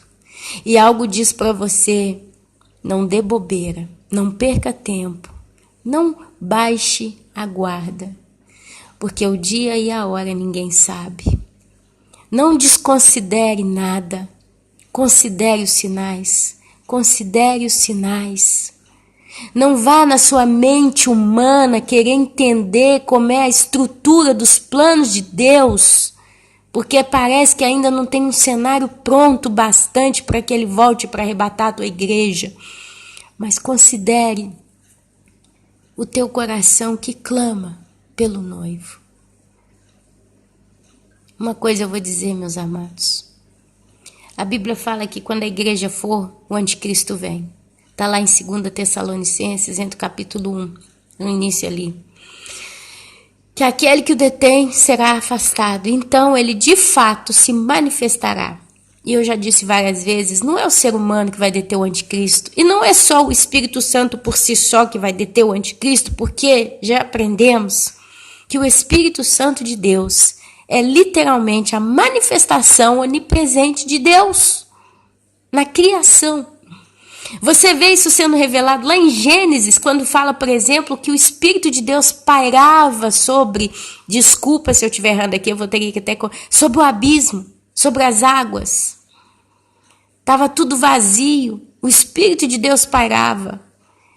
E aí então começou a criação, a boca do Pai começou, seja feito isso. E é por Ele, com Ele, por Ele foram feitas todas as coisas. Aí você vê Jesus Cristo presente no Velho Testamento. Mas você vê a presença onipresente de Deus através do Espírito Santo. Você vê o próprio Espírito Santo pairando, tomando posse várias vezes dos profetas. O Espírito do Senhor se apoderou do profeta e o profeta falou. Você vê isso acontecendo. O Espírito Santo ele não estava manifestado na terra no Velho Testamento como ele está manifestado nos dias de hoje, que se cumpriu em Joel capítulo 2, que nos últimos dias o Espírito do Senhor desceria do céu e os jovens teriam sonhos e os velhos teriam visões e toda a carne, ele ia descer sobre toda a carne. E aí você vê isso acontecer 2000 anos atrás, lá no início do Pentecostes, 50 dias depois da morte do nosso Senhor Jesus. O Espírito Santo desceu em forma de línguas de fogo. E ali então teve o batismo e visível, provavelmente, porque diz que línguas de fogo, e eles viram os homens falando em línguas estrangeiras. Se foi dito língua de fogo, alguém teve uma visão espiritual ali do próprio Espírito Santo descendo naquelas pessoas. O escritor daquele texto, provavelmente ele viu espiritualmente o ato acontecendo. E ele viu como que língua de fogo descendo, língua. Porque a Bíblia diz que a palavra de Deus é a verdade, a espada é a palavra, língua de fogo. Nós só podemos ser purificados de dois modos, amados, para estarmos diante dos olhos de Deus, ou pelo sangue ou pelo fogo. A ponto que a Bíblia diz que as nossas obras no tribunal de Cristo vão ser queimadas pelo fogo. A que sobreviver, a que sair intacta e ilesa do fogo, vai receber galardão. Mas tem quem com as suas obras vai ser queimado como palha a sua obra. E ele vai entrar nu. São os galardões. E o fogo é o Espírito Santo. Ele também é símbolo do fogo de Deus. Ele é o fogo purificador de Deus. O Espírito Santo ele vai nos queimando o coração, ele vai queimando o pecado, ele vai te libertando. Quantas vezes tem pessoas que recebem orações de libertação e sentem o fogo que queima. Eu mesma já senti o fogo da presença do Senhor. Quando eu fui batizada em línguas pelo Espírito Santo, eu senti o fogo de Deus na minha vida. Tenho pouquíssimas experiências físicas com Deus, mas eu tenho. E eu sei do que eu estou falando. Então, só o fogo pode purificar o sangue. A ponto que você vê que vai haver um lago de fogo e enxofre. Ele já está lá, preparado para todo aquele que se rebelou contra Deus. Porque é só no fogo que Deus vai poder manter essa categoria de pessoas e de rebeldes no fogo eterno. E eles não vão poder mais ser purificados. É por isso que o fogo é eterno. porque eles vão ser queimados pelos séculos dos séculos dos séculos. O fogo não se apaga. O verme não morre. O verme é símbolo do pecado, é símbolo da sujeira, é símbolo da corrupção e da rebeldia. Então os vermes vão estar sempre ali. São pessoas eternamente sujas, espiritualmente falando. Então o fogo vai estar ali, eternamente, consumindo aquelas pessoas e elas jamais serão consumidas. E o sangue que nos lava, que é o sangue do nosso Senhor Jesus Cristo, nos lavou, nos purificou de todo o mal. A terra, no final, no livro de Apocalipse, diz que ela vai ser queimada. Ela não vai ser destruída mais pelo um dilúvio, mas ela vai ser queimada. A Bíblia diz que os elementos se desfarão em chama. A Bíblia fala, meus amados, que o universo que nós conhecemos, onde estão as estrelas e os planetas, vão se desfazer pelo calor. A Bíblia fala que vai vir fogo para limpar o pecado. E o que fazia no Velho Testamento, meus amados? O que se fazia no Velho Testamento? Se pegava animais e os queimava. Eles eram mortos, imolados, o sangue aspergido. Depois eles pegavam aquilo tudo e queimavam. O fogo é símbolo da purificação. Então, meu querido, nós temos recebido de Deus toda essa visão panorâmica da história. Não deixe que uma vírgula confunda teu coração. Olha, eu estou na Itália há 11 anos. Quando eu cheguei aqui, não tinha imigração de ninguém. Estava tudo bem. A Itália estava a velha Europa de sempre. Passaram-se uns 4, 5 anos, começou o telejornal todo dia mostrando a guerra lá com o ISIS. Desde quando começou a guerra do ISIS, começou a aparecer na Itália os barquinhos com os imigrantes. E nós estamos falando aí de 6 anos, quantos anos mais ou menos, que a Itália todo dia está sendo descarregada constantemente, agora mesmo, hoje eu estou aqui, são 9h30 da manhã, nós estamos com uma temperatura média de 20 graus, o mar, eu moro num lugar que eu posso ver o mar está tranquilo, está bem sereno e ele está condicionável para muitas pessoas partirem lá da África aqui para o lado da Europa. E eles vêm nos barcos, porque o mar está calmo, não tem aquele frio cruciante. Mesmo no inverno tiveram pessoas pegando o mar. Então foi uma coisa rara, porque até então não tinha. Esse ano passado, no inverno, muitas pessoas morreram no mar Mediterrâneo, vindo da África para cá. E agora, quando começa a esquentar a água, acalmar, o mar, meus amados, é um negócio que é uma invasão em massa. E eu vou falar para vocês o seguinte: o cenário para o anticristo se apresentar no mundo, ele está bem montadinho, mas tem quem crê que ainda falta muita coisa a se cumprir para que o anticristo se manifeste. Ora, eu penso assim, se nós nem sabemos efetivamente quem é o anticristo, quanto mais o que a gente pode saber sobre como vai ser para que ele se manifeste? Sabe, qual é exatamente o quadro perfeito para que a gente entenda, no nosso ponto de vista, que está pronto o cenário para ele se manifestar? Uma vez que muitos de nós já cremos que o cenário está bem articulado. Você vê aí os muçulmanos entrando no mundo inteiro. Meus amados, estão escondidos, e muitos deles estão escondidos no mundo inteiro, mas os seus templos já estão construídos em vários lugares no mundo inteiro.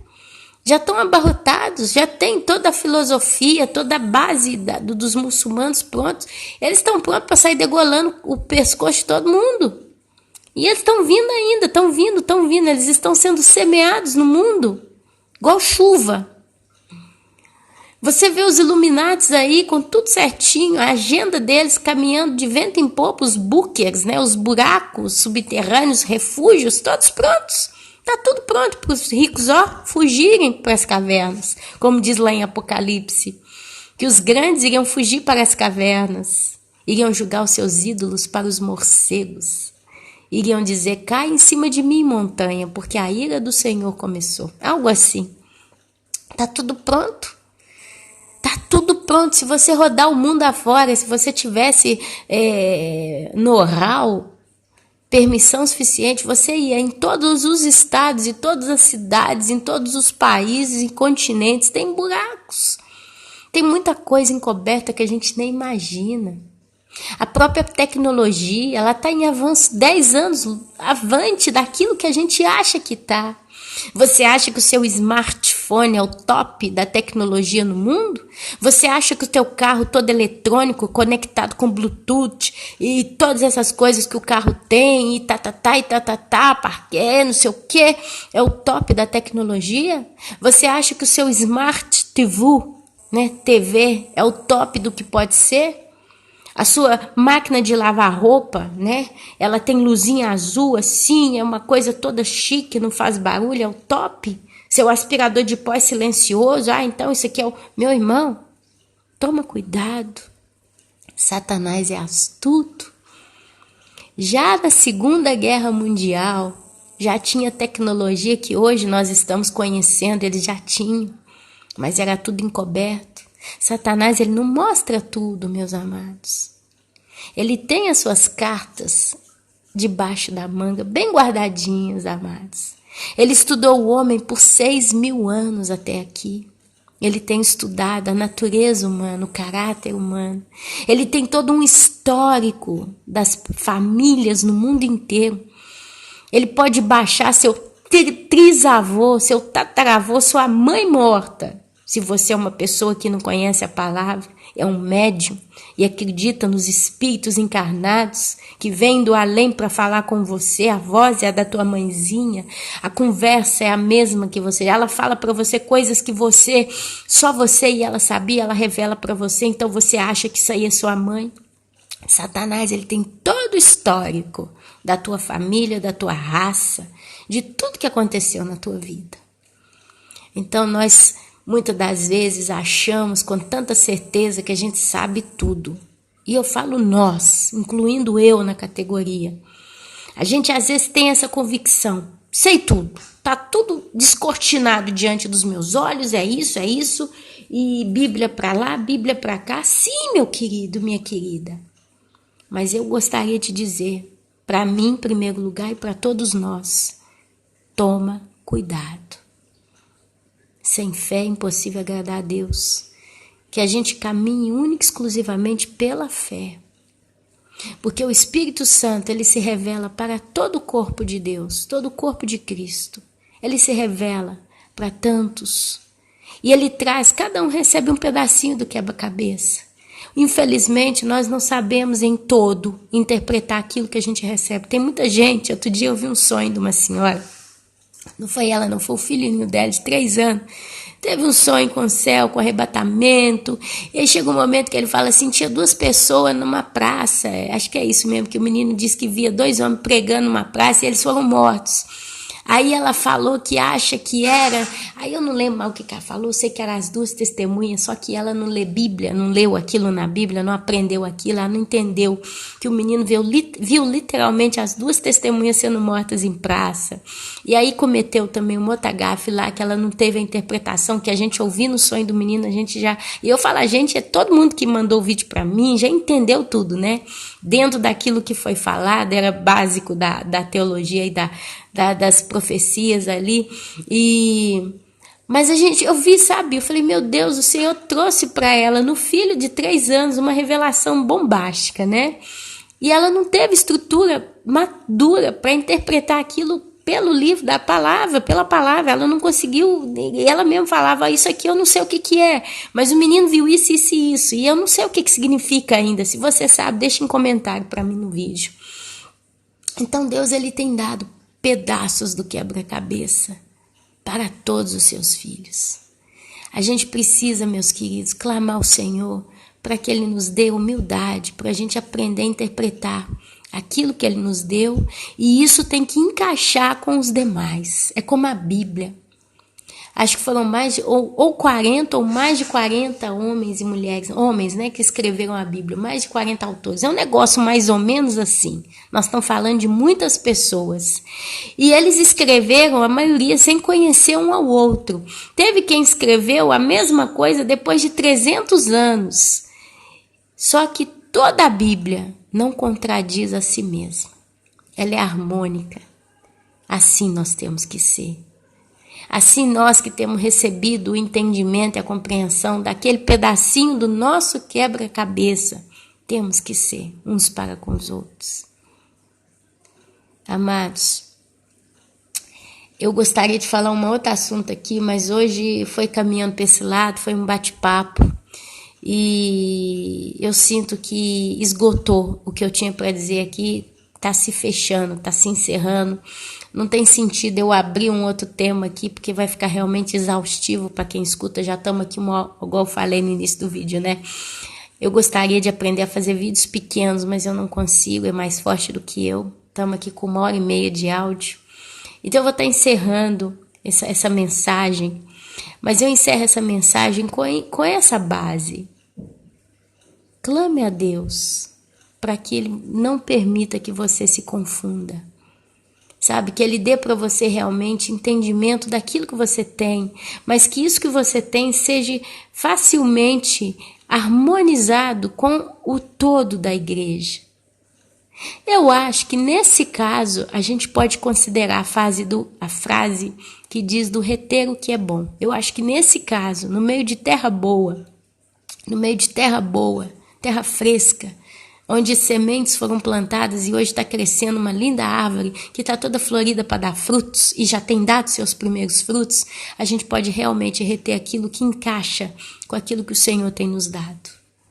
Eu acho que nesse caso a gente pode considerar a teoria do reter o que é bom, porque realmente dá para reter tanta coisa linda.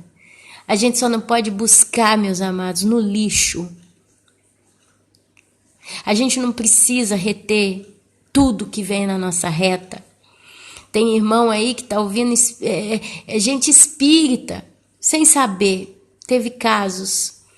Tem gente que está ouvindo pregação de gente do Adventista do sétimo dia. Teve uma época que eu comecei a ouvir um pouquinho os adventistas, porque não dava para perceber nem o que eles eram. Para mim era tudo crente, como eu, evangélico, né? Só que com o tempo eu comecei a perceber que tinha alguma coisa que não batia. E ali então eu fui pesquisar quem é esse pregador. E aí eu descobri que era adventista do sétimo dia. Pra vocês terem uma ideia, um dia eu fui ouvir um testemunho, eu ouvi 2 horas de testemunho, meus irmãos. Eu estava lavando o banheiro e foi aquele dia que eu inventei lavar os pedacinhos tudo do banheiro, né? E foi mais ou menos 2 horas ali, entre terminando a cozinha e indo pro banheiro. Eu falei, vou escutar esse testemunho aqui. E era um testemunho tremendo, foi um testemunho tremendo. Mas lá pela casa de 1h20 do testemunho do moço, ele começa, porque ele começou contando a vida dele, que ele era menino, foi largado no colégio interno e foi muito torturado, que a mãe não quis saber, que o pai morreu, que ele foi vendedor de droga e traficante. Esse negócio foi 1h30, essa conversa. E eu fui escutando, não achava nada para escutar. Não tem dia que você não escuta, você não acha nada, né? Aí você fala, alguma coisa eu tenho que escutar. E pá, peguei esse testemunho aqui que parecia, né? E o testemunho, o título dele, acho que era tipo assim, os anjos pregaram para ele. Eu falei, poxa, anjo pregar para a pessoa tá difícil, mas fiquei curiosa. Porque quem convence o homem do pecado e juízo é o Espírito Santo, então não tem lugar para anjo pregar para ser humano. Mas eu falei, vamos escutar. E ali, na casa de 1h30, ele começa a trazer a conversa dos anjos. E de repente eu parei e falei, meu Deus, esse moço é um adventista. No finalzinho ele fala que ele é adventista. Eu falei, meu Deus, que situação. Aqui não tem como reter nada. E eu fiquei frustrada, que eu queria ter ouvido algo que enchia o meu coração. E naquele dia realmente eu não encontrei nada de bom para ouvir no YouTube. Eu não queria ouvir de novo alguma coisa que eu já tinha ouvido. E eu precisava ouvir alguma coisa para me ajudar a fazer o serviço rápido. Que a gente distrai e não sente o peso do trabalho físico, né? Do lavar o banheiro, no caso. Aí eu fui escutando. Mas vamos tomar cuidado. Não vamos querer sair catando em tudo quanto é lugar o que tem de bom. Ah, mas tem muita gente que tem informação boa. Olha, a Bíblia fala que a luz e as trevas não podem se misturar. Então o Espírito Santo, ele não vai usar uma pessoa que está em trevas para te ensinar que está na luz. Você que está na luz não vai crescer com um que está nas trevas. Sabe, a gente não precisa catar em cesto de lixo o que é bom. A migalhinha do cesto de lixo, isso aqui tá bom, dá para eu reter. O Espírito Santo de Deus, ele habita dentro de você. E ele é suficiente para te ensinar. Ele é suficiente para te guiar. Ele é suficiente para te moldar. Porque você não está órfão, como disse Jesus. Eu vou para junto do meu Pai a preparar-vos morada. Se não fosse assim, eu vos teria dito. Mas eu vos deixarei o meu Consolador. Vocês não vão ficar órfãos. Então você não precisa sair catando para tudo quanto é lado o que reter. Porque Deus é suficiente para te preencher, para te encher. Ele fala do óleo, da lâmpada cheia do óleo. O óleo, você não busca o óleo daqui e dali, mas Deus mesmo coloca o óleo em você. Você olha para você ver, na parábola das 10 virgens, elas tinham lâmpada e óleo. Olha só, elas tinham lâmpada e buscaram óleo. O óleo foi colocado. Você, para buscar o óleo, você precisa ler a Bíblia. É isso que eu quero dizer. Você não tem o óleo de por si só. Você não nasce com óleo. Ele é colocado por Deus em você. Mas ele só vai ser colocado em você se você ler a Bíblia. Porque a Bíblia é a lâmpada para os nossos pés. As virgens prudentes, quando elas vão para o encontro do noivo na boda, elas vão com a lâmpada acesa. E a lâmpada ilumina o caminho. É a igreja verdadeira, que tem a palavra verdadeira. E o Espírito flui de dentro. E nós somos a igreja de Cristo. Então busque no Senhor, meus irmãos. Eu falo em nome de Jesus. Pessoalmente, busque no Senhor. Busque no Senhor. Não deixe que você se engane, que você se frustre. Porque, sabe, precisa de muito pouco para nos abalar, para nos desviar, para tirar o senso real. É como o passarinho que se perde, o golfinho ou a baleia que se desorientam. Toma cuidado. Olha, uma coisa eu tenho certeza, quanto mais a gente estiver próximo da nossa redenção total, da nossa partida, né, do corpo glorificado, transformado, mais Satanás ele vai lançar seta, mais ele vai lançar confusão, mais ele vai lançar bagunça. E se você não estiver estruturado na Bíblia, você vai cair. Porque a Bíblia fala que se possível fosse, ele enganaria até os eleitos. Se for possível, ele vai enganar. Se for possível, ele vai enganar. E a gente já começa a ver isso aí por aí. Então toma cuidado, pede a Deus para te selar, para selar teu coração e a tua mente. Sabe, que o Espírito Santo realmente possa estar cuidando de você. Se você é uma pessoa que tem tendência a não entender muito, às vezes tem gente que fala assim, eu não sou boa para entender as coisas, eu sou meio ignorante, eu tenho dificuldade para aprender, é uma coisa minha, desde criança, eu faço fatiga, eu custo aprender, e as coisas de Deus para mim, eu também, sabe, é difícil para mim, eu tenho um certo nível de ser leigo, né? Eu sou um pouco ignorante mesmo. Fala, Deus, olha, eu sou difícil para aprender as coisas, eu tenho dificuldade, a minha cabeça não me ajuda. Então sela, meu Deus, aquilo que o Senhor já me ensinou, me protege, sabe, que eu possa ter aquilo que eu recebi. Às vezes eu acho que eu sou pobre, sou fraco, mas o Senhor está me chamando de rico. E o Senhor está falando para mim, guarde o que você tem, para que não percas a tua coroa. Então, Senhor, eu sou devagar quase parando, mas alguma coisinha o Senhor me deu. Então, que eu consiga ter essa pérola preciosa, né? Essa dádiva que o Senhor me deu no meu coração. Porque o intuito de tudo isso, meus irmãos, a ideia final de toda essa conversa é para que você retenha aquilo que Deus te deu, para que você não se perca. Porque o negócio está ficando difícil. Eu vou falar de coração. Eu estou vendo assim, está ficando difícil, está ficando frustrante para muitos. Gente que até então estava num ritmo tão bom com Deus, está começando a ficar perdido e desorientado. Vamos tomar cuidado.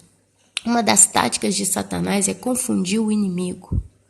Olha só, eu assisti um filme, o filme é o Pearl Harbor. Uma irmã amada, querida, ela falou: Ana, você falou uns negócios errados aí do Pearl Harbor, né? Você deu umas fora aí. E assiste esse filme que ele vai mostrar direitinho a situação. 2 horas de filme, eu vi aqui, eu falei, vou assistir esse filme em homenagem à irmã Elaine. Ela deve estar escutando, ela sabe quem é. E ela falou, assiste o filme, que ali você vai ver direitinho como é que se desembolou a guerra, né, do Japão com os Estados Unidos.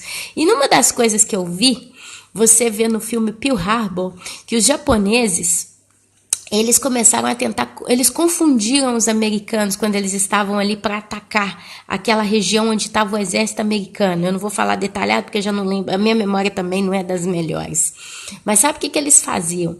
Por exemplo, eles estudaram, no filme mostra, eles estudando a condição dos americanos. E aí teve uma cena que o japonês lá no Japão,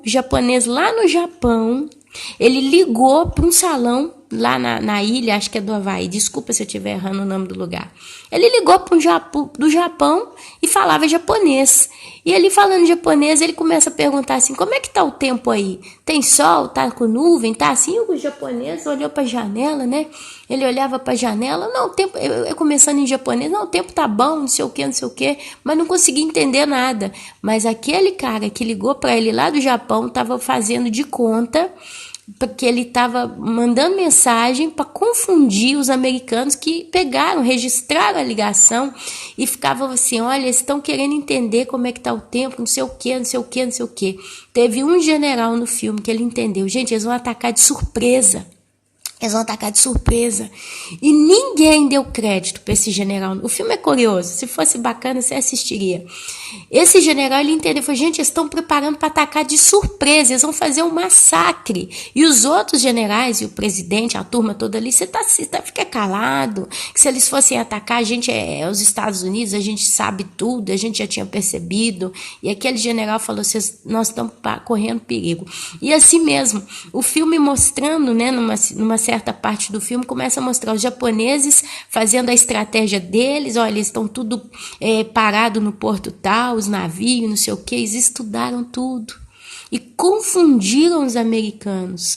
E quando os americanos não esperavam, por exemplo, os navios estavam todos no porto ali, e eles estavam ali, os soldados, os marinheiros, né, fazendo manutenção ali, levando um dia normal, na rua, os outros soldados, né, caminhando normal, as moças enfermeiras caminhando legal, pensando em namorar e tal, vem aquele tanto de avião, nem tanto, eram 100 e poucos aviões, não foi um negócio ou 300, sei lá, era um número pequeno de avião, japonês, e eles vieram de uma vez só. Eles foram se aproximando, e eles vieram de uma vez só e bombardearam tudo. Eles arrebentaram com os navios, né, de guerra dos Estados Unidos. Eles bombardearam as bases e ali, meus amados, foi um massacre. No filme a gente vê um massacre acontecendo.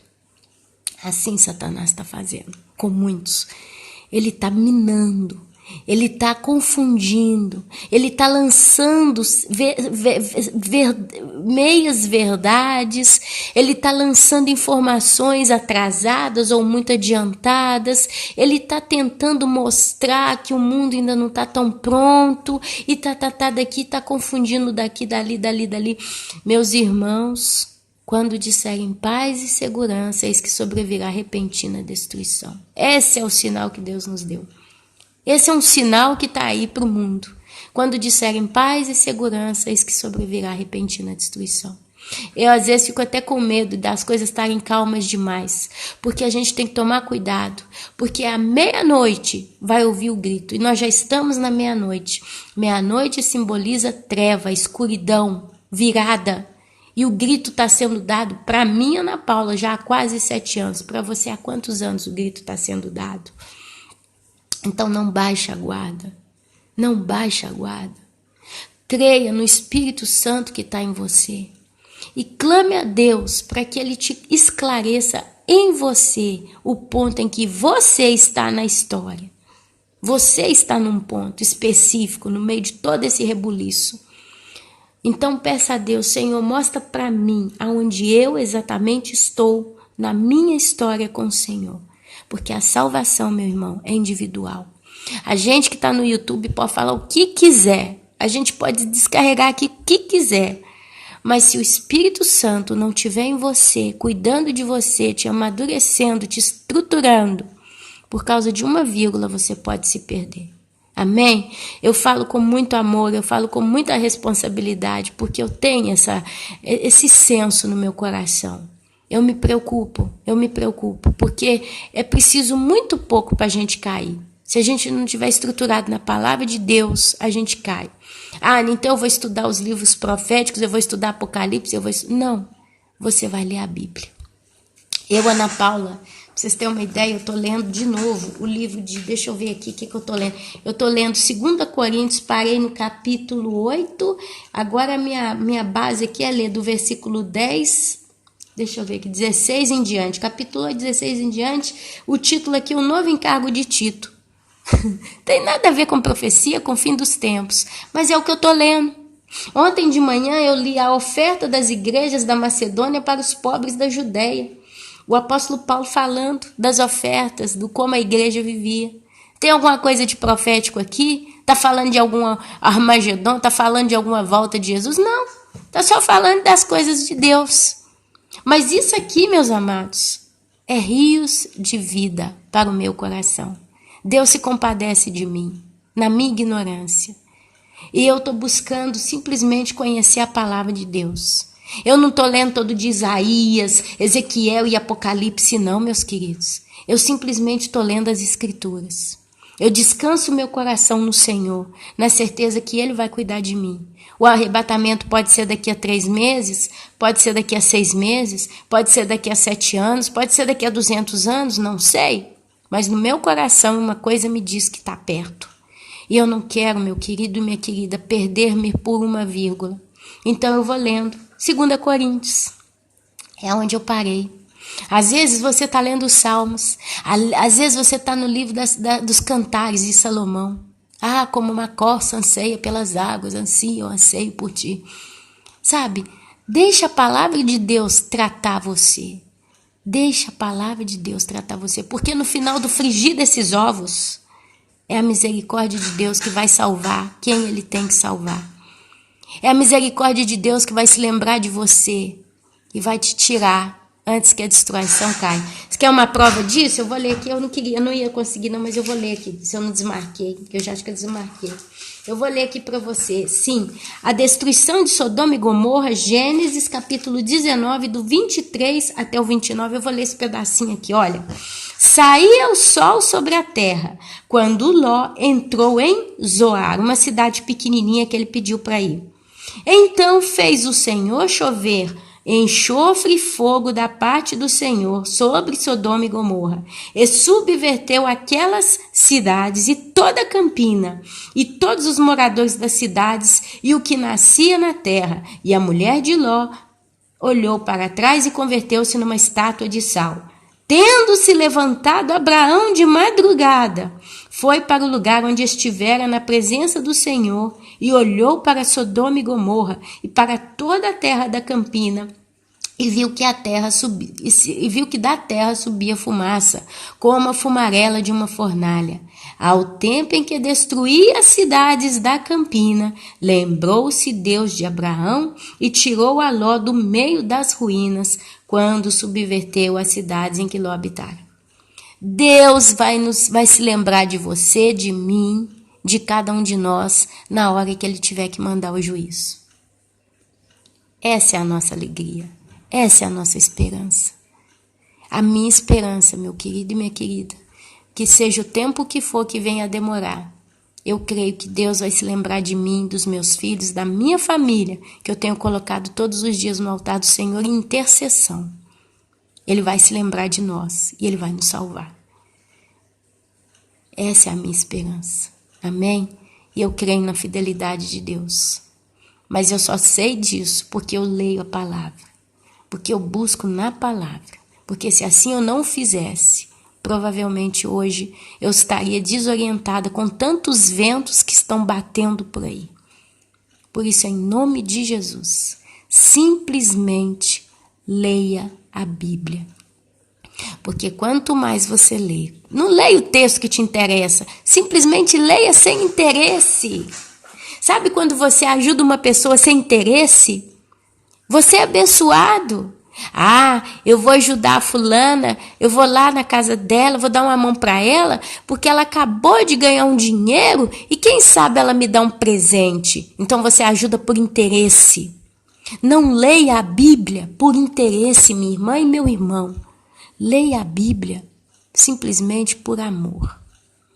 Você lê a Bíblia por interesse é você querer fuxicar e tentar achar a resposta para tantas perguntas.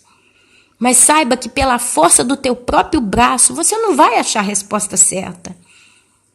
Porque Deus, Ele não quer isso. Ele quer que você simplesmente o busque em espírito e em verdade. É onde você simplesmente lê a Bíblia por prazer, porque você quer arrumar uma desculpa para estar na presença de Deus através da palavra. É por isso que eu estou lá em 2 Coríntios, eu podia estar lendo de novo o livro de Isaías, eu podia simplesmente ler Isaías 15, 20, 30 vezes. E depois juntar com o Apocalipse, pegar Daniel e ficar amarrando esses livros entre eles para tentar entender tanta coisa. Mas eu não quero isso, eu quero simplesmente ler a palavra de Deus, porque eu aprendi que se eu fizer isso, o Senhor vai estar em comunhão comigo e eu com Ele. E se Ele quiser, Ele vai me mostrar tanta coisa. Ele vai me ensinar tanta coisa. E quem sabe, Ele vai me dar no meu coração uma certeza maior sobre os assuntos proféticos. Dá para entender o pulo do gato? Você precisa namorar a Deus. Namore a Deus. Namore a Deus. Não esteja pressionando a Deus na parede. Não fica querendo tirar de Deus as suas respostas. Namore a Deus. Você já namorou? Como que é namorar? É levar o bombom para a namorada, é levar a flor para a namorada, é pegar na mão da namorada, é conversar com a namorada. Estou falando um namoro santo, amados. Eu não estou aqui falando de bagunça, eu estou falando de coisa correta, coisa coerente. O namoro verdadeiro é um namoro que corteja, quer conhecer, quer entender, quer estar na presença, quer agradar, quer mostrar que você é uma pessoa séria. Isso é cortejar. Então namore a Deus cortejando a Deus. Simplesmente para tudo e vai ler a Bíblia porque você quer algo que fala dele. O que fala de Deus? É 2 Coríntios? É Tessalonicenses? É Salmos? É Números? O que eu vou ler hoje? Eu vou ler a Bíblia. Porque eu simplesmente quero estar na presença de Deus. Amém? E aí você pode ter certeza que o próprio Espírito Santo ele vai se revelar a você. É onde ele começa a falar coisas lindas e misteriosas. Ele descortina os teus olhos. E ninguém te engana. Ninguém te passa para trás. Ninguém te desorienta. Ninguém te tira o tapete. Porque tome cuidado. O tempo está ruim. E Deus está cuidando de quem é dele. E não deixe que eles são enganados. Amém, meus amados? Olha, eu vou encerrar essa palavra. Espero nessa semana poder estar mais pertinho dos irmãos aqui no YouTube. Espero ainda hoje conseguir postar esse vídeo no YouTube. Agora eu vou deixar ele lá no computador sendo editado e logo depois eu vou pôr ele para publicar. E nós vamos caminhando na santa, gloriosa e poderosa esperança da perseverança dos santos em Cristo Jesus. Amém? Fique na santa shalom do Senhor. Amém, amém e amém.